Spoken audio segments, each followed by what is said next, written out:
আমরা British Bangla welfare trust যুক্তরাজ্য এবং বাংলাদেশও এবং ওয়ার্ল্ডের বিভিন্ন দেশও যখন কোনো ডিজাস্টার আসে তখনই আমরা কাজ করি। যেমন আমরা ইউক্রেনের সময় আমরা কাজ করছি।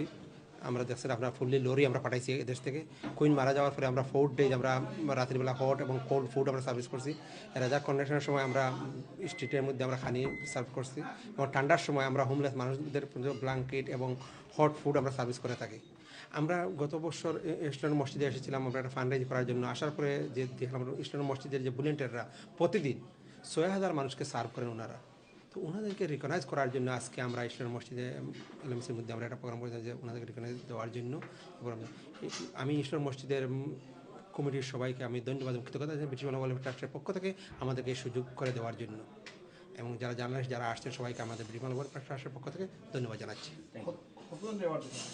আমরা টোটাল 12 জনকে অ্যাওয়ার্ড দিছি, মসজিদ কমিটির 3 জনকে এবং ভলেন্টিয়ারদের।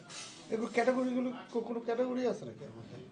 না, এটা ক্যাটাগরি না, শুধু খালি মসজিদের কমিটি এবং ভলেন্টিয়ার। বাবাই এবং ব্রিটিশ বাংলা ওয়েলফেয়ার ট্রাস্টের সম্মানিত চেয়ারম্যান জনাব খসরুজ্জামান খসরু ভাই এবং দিলওয়ার ভাই সহ উপস্থিত মুরব্বিয়ান, যুবক, ছাত্র, আসসালামু আলাইকুম। আমার বক্তব্যের শুরুতে আমার এবং আমার প্রান্তীয় সংগঠন ব্রিটিশ বাংলা ওয়েলফেয়ার ট্রাস্টের পক্ষ থেকে আপনাদের সবাইকে ধন্যবাদ এবং কৃতজ্ঞতা জানাচ্ছি। আপনাদের অতি মূল্যবান সময় থেকে আজকের এই মহতী সন্ধ্যায় কৃতজ্ঞ। আপনারা গত রমজান মাসে আসলে আমি সবাইকে মোটামুটি চিনি, কিন্তু ব্যক্তিগতভাবে পরিচয় তেমন নেই। আমি বিভিন্নভাবে যোগাযোগ করি মসজিদের সাথে।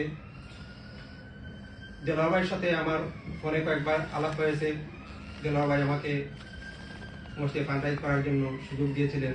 সেই জন্য দেলোয়ার ভাইকে আমি আমার ট্রাস্টের পক্ষ থেকে ধন্যবাদ এবং কৃতজ্ঞতা জানাচ্ছি। এবং আপনারা যারা আজকে এখানে কষ্ট করে এসেছেন, আপনারা এই মসজিদের জন্য অনেক কষ্ট করেন। আজকে আপনাদের সাথে আমরা এটা শুরু করেছিলাম 2006 থেকে শুরু করেছি, যার পিছনে এটা এগিয়ে যাওয়ার জন্য আমার কিছু বন্ধু বান্ধব যারা আমাকে